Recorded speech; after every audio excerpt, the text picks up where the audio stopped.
म्हणजे स्त्री शिक्षणाची सुरुवात कशी झाली आहे हे आपण बघणार आहोत. काय बाई, आज आपण पाहतो पुरुष मुले शाळेत जातात, शिकतात, पुस्तके वाचू लागतात, पण मुली का जात नसेल बरे?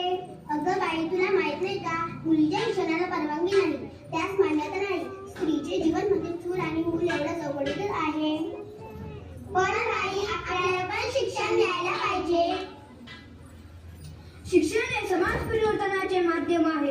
काही विशिष्ट लोकांच्या शिक्षणाने समाज बदलणार नाही. त्यासाठी सर्व दीनदलितांना, गोरगरिबांना, स्त्रियांना, मुलींना शिक्षण मिळालेच पाहिजे. तेव्हाच खऱ्या अर्थाने समाज बदलेल, क्रांती घडेल. घरातील सर्व कामे एकदाचे आवरले बाई, आता काय करावं? सावित्री, काय करतेस? लिहायला वाचायला आवडतं वाटतं. हो, मला खरंच लिहिता वाचता यावं अशी माझी इच्छा आहे. थांब, मी तुला आता लिहायला वाचायला शिकवतो.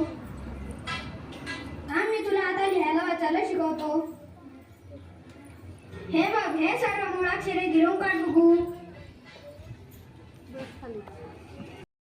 अ अननसाचा, अ अननसाचा, आ आईचा, आ आईचा, ई इमारतीची, ई इमारतीची, ई इडलिंबूची, ई इडलिंबूची, उ उखळाचा, उखळाचा, ऊसाचा. ऊसाचा. हे बघा, मी सर्व मुळाक्षरे गिरवले, ते मला पाठही झाली. छान छान. आता तुला वाचन सराव करायला हवा. हो, आता मी वाचन सराव करेल. आज मला उत्कृष्टरित्या वाचता येते, माझे विचार स्पष्टपणे मांडता येतात, कोणतेही पुस्तक वाचता येतात. पण इतर ज्या मुली स्त्रिया आहेत त्यांना शिक्षणाचा गंध सुद्धा नाही.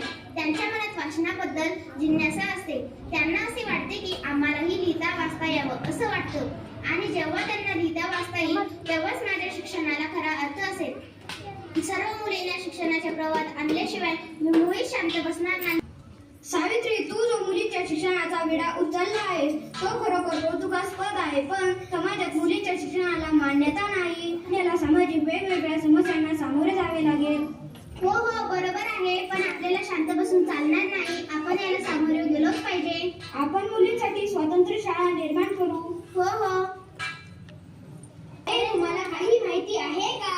नाही, आम्हाला काही माहित नाही. अरे, सावित्रीबाई फुले आणि ज्योतिबा फुले यांनी मुलींची शाळा सुरू करायचे ठरवले. नाही, आपण असे होऊ देणार नाही. आपण धर्माच्या विरुद्ध जाणार नाही. आपण मुलींची शाळा कदापि सुरू होऊ देणार नाही.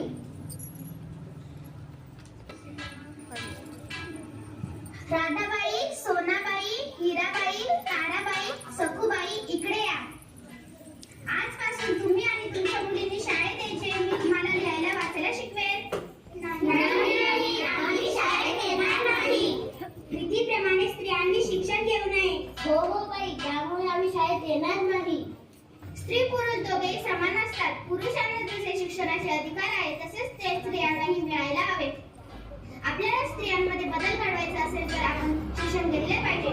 शिक्षणामुळेच आपल्यात बदल घडून येईल. आपल्याला आपले मत मांडता येईल. हो बाई, आता आम्हाला शिक्षणाचे महत्त्व कळाले आहे.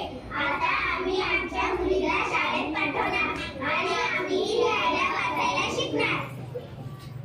तर मंडळी, सावित्रीबाईंनी वाचन सराव करून त्या उत्कृष्टरित्या वाचू लागल्या, लिहू लागल्या, भाषणे देऊ लागल्या.